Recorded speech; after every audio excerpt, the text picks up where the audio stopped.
Hello everyone, welcome on crucial chemistry. हम लोग general organic chemistry पढ़ रहे थे और जनरल ऑर्गेनिक केमिस्ट्री में आज हम अपना टॉपिक पढ़ेंगे जिसका नाम है हाइपर कॉन्जुगेशन। ये भी एक आपका काफ़ी इम्पॉर्टेंट टॉपिक है। इससे काफ़ी सारे क्वेश्चंस भी आपके सॉल्व होते हैं। तो देखिए, बेसिकली जनरल ऑर्गेनिक केमिस्ट्री तो बहुत ही ज़्यादा इम्पॉर्टेंट है, क्योंकि जब तक आपको जीओसी नहीं आएगी आप ऑर्गेनिक केमिस्ट्री को पूरी तरह समझ नहीं पाएंगे। तो इस वजह से जीओसी के सभी टॉपिक्स इम्पॉर्टेंट हैं। तो हम स्टार्ट करते हैं आज का हमारा टॉपिक हाइपर कॉन्जुगेशन। देखिए, आज भी अगर आप हाइपर कॉन्जुगेशन को देखेंगे तो इसमें लास्ट में TION लगा हुआ है और इसका मतलब ये है शन।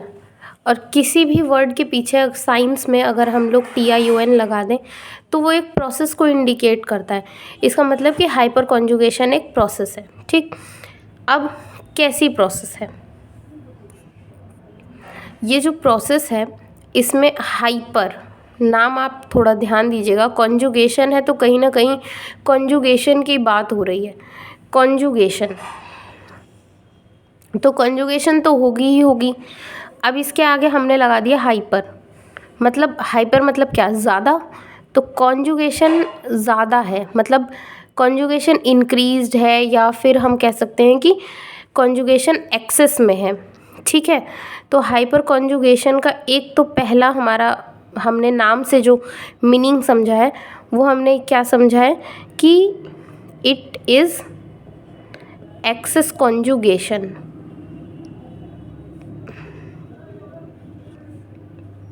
ठीक है, हमने नाम से ये मीनिंग इसका समझा है कि इसका मतलब है एक्सेस कॉन्जुगेशन। अब जैसे कि कॉन्जुगेशन में हम लोग देखते थे कि डीलोकेलाइजेशन होता है इलेक्ट्रॉन का, तो यहाँ पे भी कुछ ऐसे ही होता है। बट कॉन्जुगेशन में पाई इलेक्ट्रॉन्स लोन पेयर या नेगेटिव चार्ज ही डीलोकेलाइज करता था, जैसे कि हमने रेजोनेंस और मीजोमेरिक इफेक्ट में देखा था। बट यहाँ पे आपका सिग्मा इलेक्ट्रॉन डीलोकेलाइज करेगा, क्योंकि सिग्मा इलेक्ट्रॉन डीलोकेलाइज कर रहा है, इस वजह से हम इसको बोल रहे हैं हाइपर कॉन्जुगेशन। ठीक है, होता क्या है कि सिग्मा बॉन्ड आपका जो है ये डीलोकेलाइज करता है और डीलोकेलाइज होके सिग्मा बॉन्ड के जो इलेक्ट्रॉन हैं, सिग्मा बॉन्ड इलेक्ट्रॉन डीलोकेलाइज होते हैं। और डीलोकेलाइज कहाँ पे होते हैं? ये पाई एंटी बॉन्डिंग में। एंटी बॉन्डिंग को हम लोग स्टार से रिप्रेजेंट करते हैं, या फिर और पी ऑर्बिटल। ठीक है, या तो वो पाई एंटी बॉन्डिंग में डीलोकेलाइज होंगे या फिर वो जाएंगे कहाँ? पी ऑर्बिटल में। यही हमारी प्रोसेस क्या कहलाती है? Hyper conjugation. तो hyper conjugation is a process in which sigma bond electron delocalize into pi anti bonding और पी ऑर्बिटल। ठीक, यह आपकी डेफिनेशन हो गई। अब हाइपर कॉन्जुगेशन को हम लोग और भी कई नाम से जानते हैं, तो आप क्या लिखेंगे? It is also known as Baker Nathan effect. ये एग्ज़ाम में क्वेश्चन आ चुका है कि बेकर नाथन इफेक्ट क्या होता है, तो उसमें ऐसे ऑप्शन दे दिए थे। उसमें एक ऑप्शन हाइपर कॉन्जुगेशन भी था और आपको सिर्फ हाइपर कॉन्जुगेशन ही टिक करना था। तो एक तो बेकर नाथन इफेक्ट हो गया, दूसरा हो गया नो बॉन्ड रेजोनेंस। ये दो चीज़ें तो हम लोगों ने सुनी होंगी, आपने कहीं ना कहीं पढ़ा भी होगा। बट जो एक और नाम है इसका वो बहुत कम ही लोग जानते हैं, वो नाम है सिग्मा 2 पी बॉन्ड रेजोनेंस। ठीक है, ये दोनों तो आपके एग्ज़ाम में पूछे जा चुके हैं। ये अभी तक मैंने ध्यान नहीं दिया है मुझे, क्योंकि किसी एग्ज़ाम में ये अभी दिखा नहीं है। सिग्मा 2 पी बॉन्ड रेजोनेंस में भी एक दो एग्ज़ाम में पूछा गया होगा, तो ये थोड़ा सा आपका न्यू है।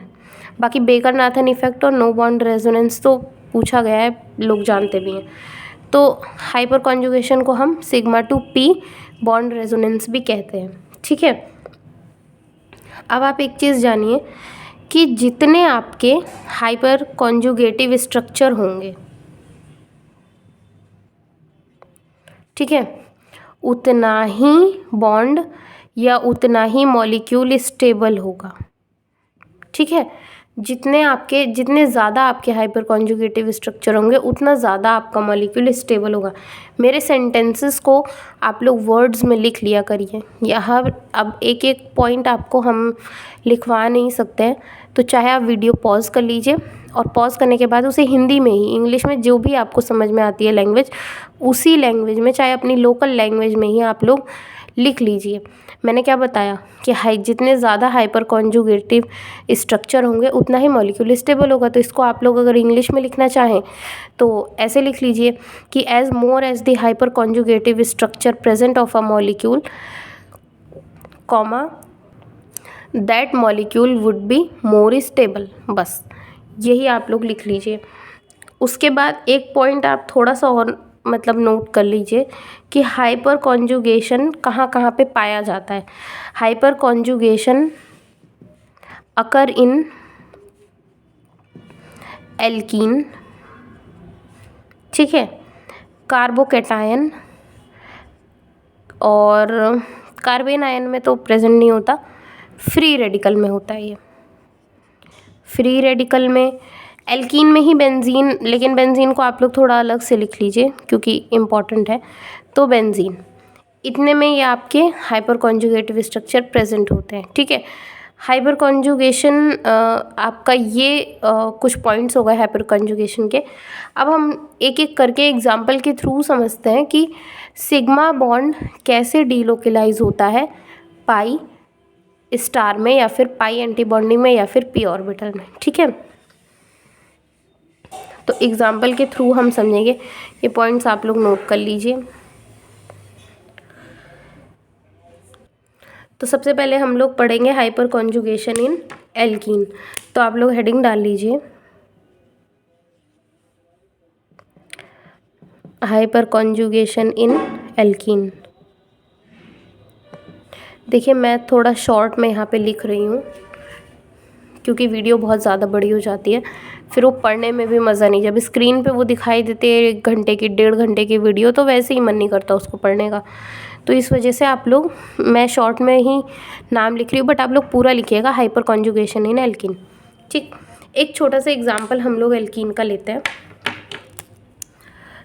मैंने ये एक एल्कीन ले ली, इसको ओपन ही करके मैं लिख रही हूँ। आप लोग भी ओपन करके अपनी कॉपी में लिखिएगा, तभी समझ में आएगा। ये हमने एक एल्कीन ले लिया। ठीक, अब मैंने क्या बताया कि सिग्मा बॉन्ड डीलोकलाइज होगा। ये आपका सिग्मा डीलोकलाइज हुआ और यहाँ से क्या हुआ कि पाई जो है शिफ्ट हुआ कार्बन की तरफ। फिर हुआ क्या यहाँ कि कार्बन तो ऐसे ही ये H+ यहाँ पे अभी प्रेजेंट है, कहीं जा नहीं रहा। या आपके सॉल्यूशन में या बीकर टेस्ट ट्यूब आपने जहाँ पे भी लिया होगा सॉल्यूशन, उसमें ये एज इट इज़ प्रेजेंट है। अब यहाँ पे आ गया आपका डबल बॉन्ड, ये एक सिग्मा बॉन्ड के साथ और CH2 और उस पर माइनस चाहिए, पाई बॉन्ड नेगेटिव में कन्वर्ट हो गया। ठीक, एक तो आपका ये हो गया एग्जाम्पल। दूसरा मैं कह रही हूँ कि ये वाला बॉन्ड ना शिफ्ट हो के ये वाला शिफ्ट हो, तो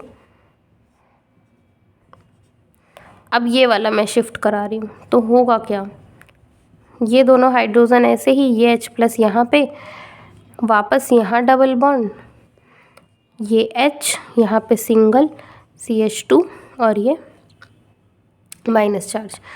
अब ये वाला बॉन्ड अगर शिफ्ट हो तो, अब हमने कोई सॉल्यूशन लिया है बीकर में, हमें क्या पता कि कौन सा हाइड्रोजन शिफ्ट हो रहा है ना, हम तो पॉसिबिलिटी देख रहे हैं, ये भी शिफ्ट हो सकता है, ये भी और ये भी।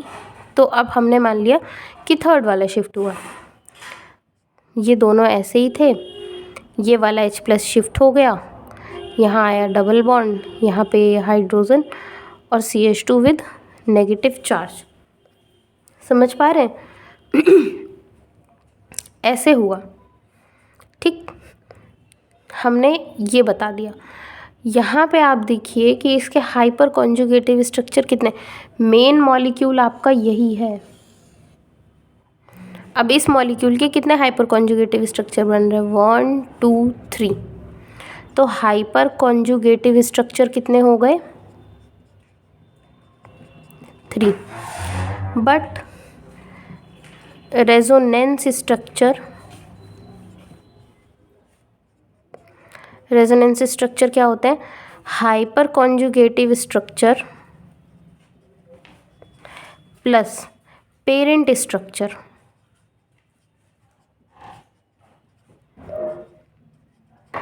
ठीक है, पेरेंट क्या, ये भाई इसी से तो सारे मॉलिक्यूल बन रहे हैं ना, तो ये आपका पेरेंट स्ट्रक्चर। तो रेजोनेटिंग स्ट्रक्चर अगर मैं निकालूं तो हाइपर कॉन्जुगेटिव स्ट्रक्चर हमारे 3 थे और पेरेंट कितना था, 1। तो रेजोनेंस स्ट्रक्चर हमारे कितने हो गए, 4, और हाइपर कॉन्जुगेटिव स्ट्रक्चर हमारे थे 3। ठीक, ये इस तरह से आप हाइपर कॉन्जुगेशन निकालते हैं। ठीक है, अब थोड़ा सा मैं आपको समझाना चाहूँगी कि यहाँ पे जो भाई बॉन्ड शिफ्ट हो रहा है, दैट मीन्स व्हाट, इलेक्ट्रॉन्स ही तो इधर उधर हो रहे हैं ना। तो वो इलेक्ट्रॉन यहाँ मैंने एरो से दिखा तो दिया, पर इलेक्ट्रॉन उठ के यहाँ थोड़ी ना आ जाते हैं। एक्चुअल में होता क्या है, 3D में थोड़ा सा हम चलते हैं। बोर्ड पे 3D बनाना थोड़ा सा तो मुश्किल टास्क है, बट हम लोग ट्राई करते हैं। मैंने ये मैं एक एल्कीन ले लेती हूँ। एल्कीन का अगर आप लोग स्ट्रक्चर देखिए तो ऐसा होता है, यही वाला स्ट्रक्चर मैं यहाँ बना रही हूँ 3D में। यहाँ पे क्या है नहीं, इसको नहीं लेते हम, दूसरा मॉलिक्यूल ले लेते हैं।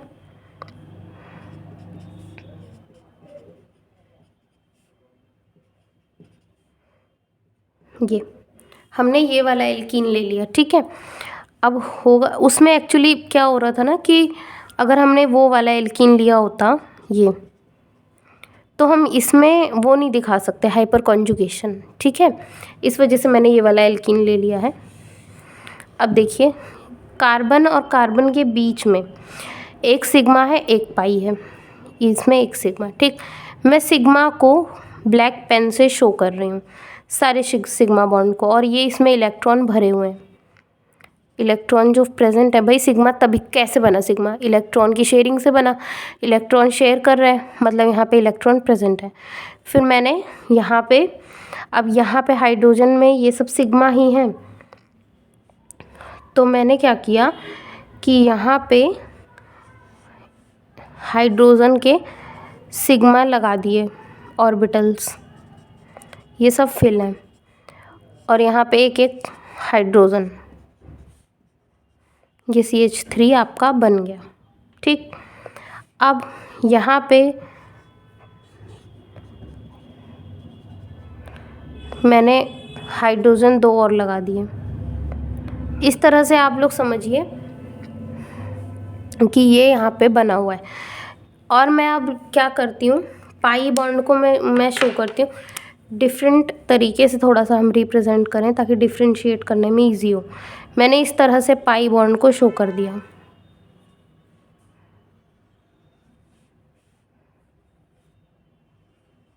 इस तरह। ठीक है, पाई बॉन्ड, इसमें भी इलेक्ट्रॉन भरे हुए हैं। पाई बॉन्ड कैसे होता है, पाई बॉन्ड हम लोग थोड़ा सा इनऑर्गेनिक जब पढ़ेंगे उसमें देखेंगे। पाई बॉन्ड के ऑर्बिटल्स ऐसे होते हैं और ये लोग ऐसे ऐसे शेयरिंग करते हैं। ठीक है, इस तरह से होता है। तो मैंने यही वाले को ऐसे क्लाउड शेप में बना दिया है। ठीक है, अब आप देखिए कि यहाँ पे पाई है, इसका एक एंटी बॉन्डिंग प्रेजेंट होगा। ठीक, ये पाई बॉन्डिंग है, तो यहाँ पे पाई एंटी बॉन्डिंग भी प्रेजेंट होगा। समझ रहे हो, ये सिग्मा बॉन्डिंग है। ओके, जब ये भी सिग्मा बॉन्डिंग है, ये भी सिग्मा बॉन्डिंग है, ये पाई हो गया, ये भी सिग्मा, ये भी सिग्मा, सब बॉन्डिंग वाले हैं। ठीक है, बॉन्डिंग सिग्मा बॉन्डिंग।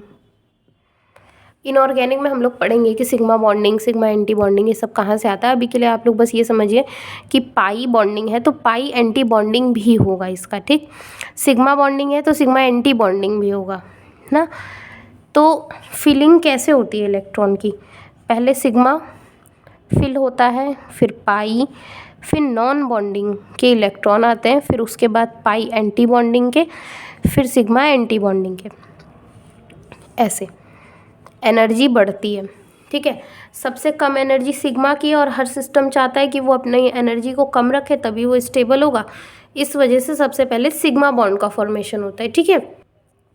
सबसे पहले सिग्मा, उसके बाद नंबर आता है पाई का, तब हमारे आते हैं नॉन बॉन्डिंग मतलब लोन पेयर वगैरह, या नेगेटिव चार्ज को भी कभी कभी हम मतलब केस के ऊपर डिपेंड करता है। लोन पेयर हमेशा नॉन बॉन्डिंग ही होते हैं, but negative charge depend on case. Basically वो नॉन बॉन्डिंग में ही काउंट होता है। और उसके बाद हमारा आता है पाई एंटी बॉन्डिंग, पाई और sigma anti bonding. Sigma anti bonding तो बहुत ही रेयर केस में फिल होता है, बेसिकली हमारा पाई एंटी बॉन्डिंग फिल होता है। अब देखिए कि यहाँ पे कार्बन और हाइड्रोजन था, दो इलेक्ट्रॉन की शेयरिंग हो रही थी। समझ पा रहे, इसको थोड़ा मैं बड़ा दिखाऊं।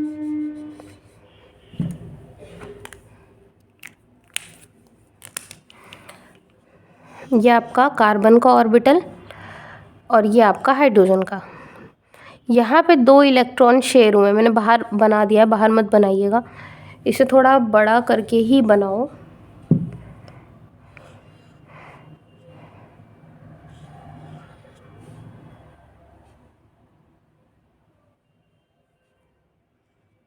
ठीक है, ये आपका हाइड्रोजन का ऑर्बिटल, ये आपका कार्बन का, और यहाँ पे दो इलेक्ट्रॉन की शेयरिंग हो रही है। देख पा रहे हैं आप लोग, दो इलेक्ट्रॉन, एक कार्बन का एक हाइड्रोजन का शेयर करके सिग्मा बॉन्डिंग बॉन्ड का फॉर्मेशन कर रहे हैं।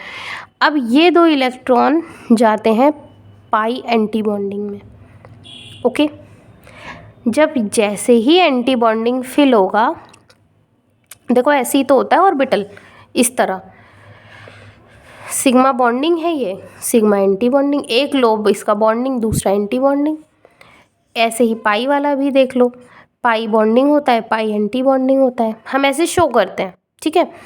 तो ये पाई आपका बॉन्डिंग वाला और यहाँ पे पाई एंटी बॉन्डिंग। तो जैसे ही एंटी बॉन्डिंग में इलेक्ट्रॉन फिल हुआ, बॉन्डिंग वाले इलेक्ट्रॉन शिफ्ट, ये मैंने ये जो ऐसे से बनाया है, इसका मतलब है इलेक्ट्रॉन भरे हुए हैं इसमें दोनों में।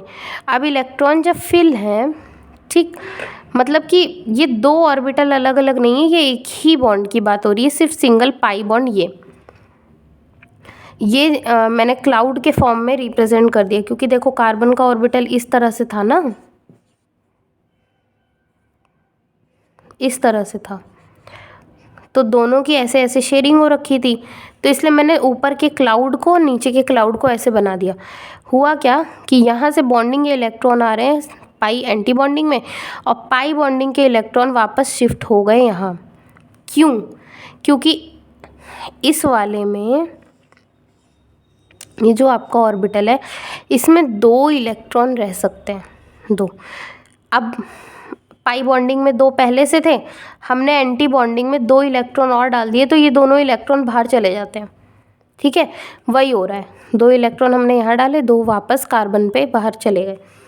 अभी इतनी कहानी बताने के बाद अब आप लोग ये समझ पा रहे होंगे कि जो हाइपर कॉन्जुगेशन हम दिखा रहे थे, इस तरह हो रही है। इसी मॉलिक्यूल में देखो भाई, यही वाला तो हमने एग्जाम्पल लिया था। इसी मॉलिक्यूल में आप लोग देखिए, ये बॉन्ड जब यहाँ शिफ्ट हो रहा है तो ये पाई बॉन्ड यहाँ शिफ्ट हो जा रहा है, ठीक है। अब आप लोग कुछ समझ पा रहे हैं कि ये जो सिग्मा बॉन्ड यहाँ पे ट्रांसफ़र हो रहा है, वो एक्चुअल में हो कहाँ रहा है, पाई एंटी बॉन्डिंग में, पाई एंटी बॉन्डिंग में, ठीक है। जब ये पाई एंटी बॉन्डिंग में आया, पाई बॉन्ड यहाँ शिफ्ट हो गया, पाई बॉन्डिंग यहाँ शिफ्ट हो गई, तो यहाँ पे पाई बॉन्ड का फॉर्मेशन हो गया और यहाँ नेगेटिव चार्ज, ठीक है। यही आपका हुआ, इस तरह से इलेक्ट्रॉन जो है वो शिफ्ट होते हैं। तो ये आपका एक केस है एल्कीन का। अब देखिए, हमने हाइपर कॉन्जुगेशन इन एल्कीन में हम क्या देख रहे हैं कि सिग्मा बॉन्डिंग के जो इलेक्ट्रॉन हैं ये डीलोकेलाइज हो रहे हैं। डीलोकेलाइज होके कहाँ जा रहे हैं? ये पाई एंटी बॉन्डिंग में। ठीक, अब आपसे एक क्वेश्चन पूछा जा सकता है कि ये सिग्मा एंटी बॉन्डिंग में क्यों नहीं जा रहे, पाई एंटी बॉन्डिंग में क्यों जा रहे हैं? क्योंकि देखिए, पाई एंटी बॉन्डिंग, फिर सिग्मा एंटी बॉन्डिंग, यहाँ नॉन बॉन्डिंग, यहाँ पाई और यहाँ सिग्मा, यही ऑर्डर आपका एनर्जी का होता है। क्योंकि पाई एंटी बॉन्डिंग की एनर्जी कम है as compare to sigma anti bonding, इस वजह से ये इलेक्ट्रॉन, मतलब सिग्मा बॉन्डिंग के इलेक्ट्रॉन जा रहे हैं पाई एंटी बॉन्डिंग में। इस पॉइंट को आप लोग अपने लैंग्वेज में लिख लिया करो भैया प्लीज़। ये जो भी मैं यहाँ पे बोल रही हूँ, एक एक वर्ड इम्पॉर्टेंट है। बाद में अभी आलस करोगे कि नहीं लिखना, और बाद में जब अपने नोट्स उठाओगे, रिवाइज करोगे, तो सब कुछ समझ में आने वाला है, सब इधर उधर हो जाएगा। इसलिए अपनी लैंग्वेज में आप लोग इसको लिख लिया करिए, मैं जो जो बता रही हूँ सब। ठीक है, अब एक एग्जांपल हम लोग देख लेते हैं कि एल्कीन की स्टेबिलिटी की मैंने आपसे बात की थी कि एल्कीन कौन सा वाला स्टेबल होता है। एक एग्जांपल लिखिए, यहाँ पे मैंने 3 CH3 ग्रुप लगा दिए। ठीक है, अच्छा, हमें पता कैसे चलेगा कि हाइपर कॉन्जुगेशन जो है वो कितनी है? अब वो तो ठीक है कि आपने इसका रेजोनेटिंग हाइपर कॉन्जुगेटिव स्ट्रक्चर बना लिया और आपने काउंट करके बता दिया, पर एग्ज़ाम में हमेशा थोड़ा नहीं काउंट करते रहोगे। कोई भी स्ट्रक्चर पूछ लिया, ज़रूरी थोड़ी है कि आपका पढ़ा हुआ आएगा, तो कुछ भी उठा के पूछ लेगा। तो देखिए, होता क्या है कि नंबर ऑफ अल्फ़ा हाइड्रोजन वही होता है number of hyper conjugative structure.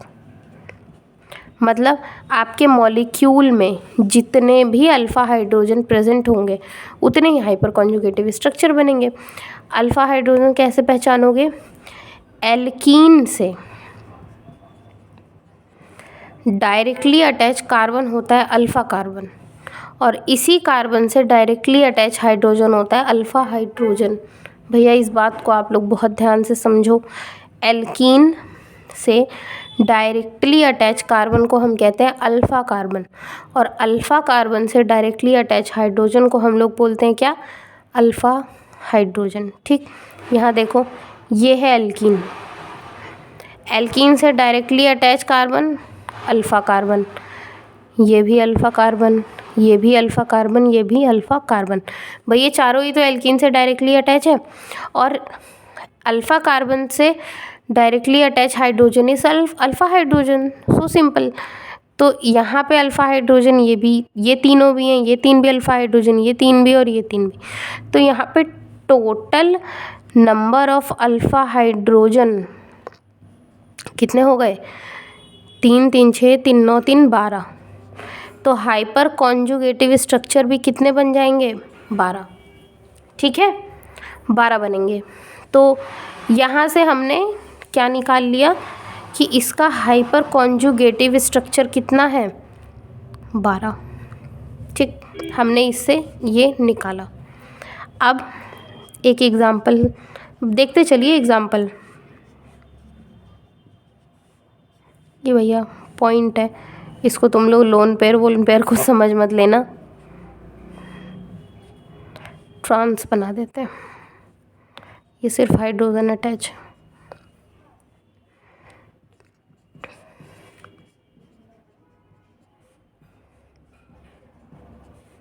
ये सिस एल्कीन है। सिस और ट्रांस आप लोग स्टीरियो केमिस्ट्री में पढ़ेंगे, लेकिन शायद आप लोगों ने पढ़ा होगा अपने इंटर में 11 12 कभी तो पढ़ा ही होगा ना। तो अभी के लिए आप लोग उतना दिमाग लगाने की ज़रूरत नहीं, हम लोग पढ़ेंगे ये सब, बट फिर भी ट्रांस और सिस आपको पता होना चाहिए वैसे भी, अगर आप केमिस्ट्री के स्टूडेंट हैं तो। ट्रांस का मतलब कि 2 ग्रुप एंटी लगे हों, और सिस का मतलब दोनों ग्रुप एक साइड में लगे होंगे, एक साइड में, इसमें एंटी में लगे होंगे ट्रांस में,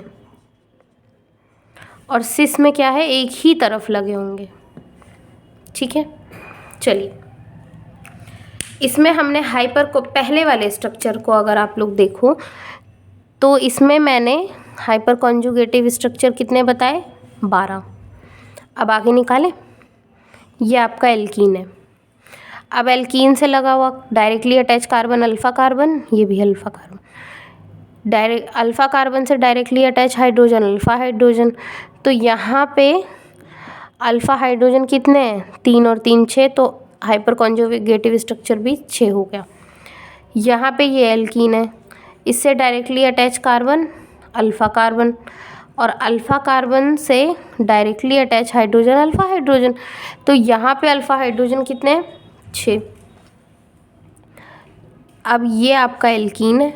अब एल्कीन से directly attach carbon alpha carbon, और अल्फ़ा कार्बन से डायरेक्टली अटैच हाइड्रोजन क्या है, अल्फ़ा हाइड्रोजन। यहाँ पे भी हाइपर कॉन्जुगेटिव स्ट्रक्चर हमारे 6 आए। हमने क्या कहा था कि जितने ज़्यादा हाइपर कॉन्जुगेटिव स्ट्रक्चर होंगे उतना ही वो मॉलिक्यूल स्टेबल होगा।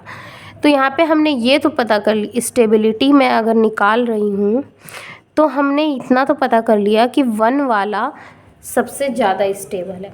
ठीक है, क्योंकि इसमें हाइपर कॉन्जुगेटिव स्ट्रक्चर सबसे ज़्यादा है। लेकिन अब 2 3 और 4 में कैसे डिसाइड करें, जबकि तीनों में 6 ही हाइपर कॉन्जुगेटिव स्ट्रक्चर हैं, कैसे डिसाइड करेंगे भाई। तो इसकी एक सीरीज़, इस क्वेश्चन को सॉल्व करने के लिए एक मैं जनरल आपको बता दे रही हूँ कि क्या इसका आंसर होगा। बट इसके बाद हम पढ़ेंगे हाइपर कॉन्जुगेशन इन एल्कीन में एक सीरीज़ पढ़ेंगे जो कि आपको स्टेबिलिटी बताएगी। जैसे हमने मीज़ोमेरिक में सीरीज़ देखी, इंडक्टिव इफेक्ट में सीरीज़ देखी है ना, कि सबसे ज़्यादा इंडक्टिव इफेक्ट कौन शो करता है, उसी तरह सबसे ज़्यादा हाइपर कॉन्जुगेशन कौन सा मॉलिक्यूल शो करता है वो हम देखेंगे। तो यहाँ पे क्या है कि तीनों में 6 ही हाइपर कॉन्जुगेटिव स्ट्रक्चर हैं। तो पहली बात तो ये जान जाइए कि इसमें 4 स्टेबल होगा, देन स्टेबल होगा 2, देन 3। यही इसका आंसर है। 4 क्यों, तो भाई ऐसा देखा गया कि एक कार्बन पे जब 2 अल्फ़ा कार्बन लगे हों तब हम यहाँ पे देखो एक ही कार्बन पे 2 अल्फ़ा हाइड्रोजन, बट यहाँ एक कार्बन पे एक है, यहाँ पे भी एक ही है, इस पे भी एक ही अल्फ़ा कार्बन है, इस वाले कार्बन पे भी एक ही अल्फ़ा कार्बन है। बट इसका एल्कीन का जो ये वाला कार्बन है इसमें 2 अल्फ़ा कार्बन है। तो ज़्यादा अल्फ़ा कार्बन एक ही कार्बन से एल्कीन के जब इस अटैच होंगे तो वो ज़्यादा स्टेबल होगा, इसलिए हमने एक के बाद 4 को रख दिया। अब क्योंकि trans alkene is more stable than cis alkene, इस पॉइंट को चाहे स्टार बना के लिख लो कि trans alkene is more stable than cis alkene. ठीक, एक तो ये स्टेटमेंट आप लोग लिखिए। बाकी मैंने क्या बताया कि एक ही कार्बन पे जितने ज़्यादा अल्फ़ा कार्बन प्रेजेंट होंगे और उतना ही वो स्टेबल होगा। ठीक है,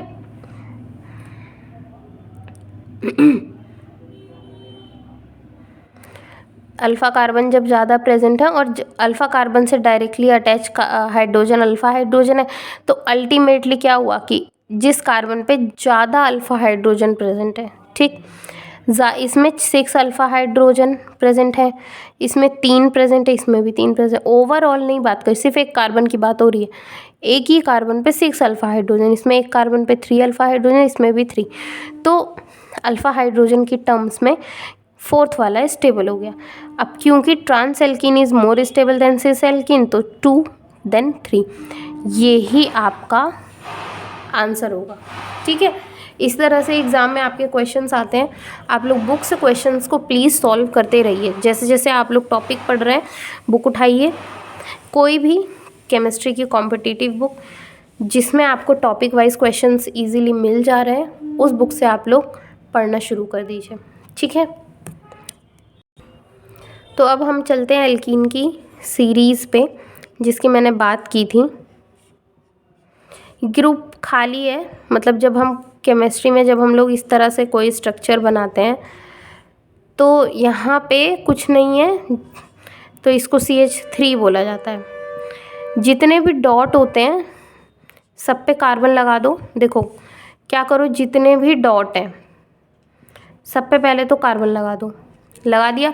अब इन सब की वैलेंसी सेटिस्फाई कर दो, ठीक है, वैलेंसी सेटिस्फाई। ये आपका मॉलिक्यूल बन गया। इस तरह से होता है। हमने अगर इस तरह मैं कुछ भी रैंडम मैंने बना दिया तो सारे डॉट पे पहले तो कार्बन लगा दो, उसके बाद सबकी वैलेंसी सेटिस्फाई कर दो। सब जगह CH2 CH2 CH2 ही रहेगा, क्योंकि कार्बन 4 बॉन्ड बनाता है। तो 1 2 तो पहले से बने, 2 हाइड्रोजन मिलके इसकी चारों वैलेंसी कंप्लीट कर रहे हैं। तो ये आपका मॉलिक्यूल बन गया। इसी को हम लोग शॉर्ट फॉर्म में ऐसे रिप्रेजेंट कर देते हैं, ठीक है। तो यहाँ पे भी इसके प्लेस पे कार्बन पहले तो लगा दिया, फिर सबकी वैलेंसी सेटिस्फाई हमने कर दी, ठीक है। इस तरह लिखा जाएगा। उसके बाद आपका क्या आता है, ये देन इसके बाद आपका आता है ये, then trans alkene, then cis alkene, फिर लीनियर एल्कीन में आपका यही आती है जिसका हमने एग्जाम्पल सॉल्व किया था, और सबसे लास्ट में आती है आपकी नॉर्मल एल्कीन, क्योंकि इसमें हाइपर कॉन्जुगेशन ना के बराबर होता है, बहुत कम। ये आपकी एल्कीन की सीरीज़ है, इसको आप लोग लर्न कर लीजिए अच्छे से। अब मिलते हैं हम लोग नेक्स्ट वीडियो में। आगे पढ़ते हैं hyper conjugation in benzene, hyper conjugation in carbocation, free radical, इन सब के बारे में, ठीक है।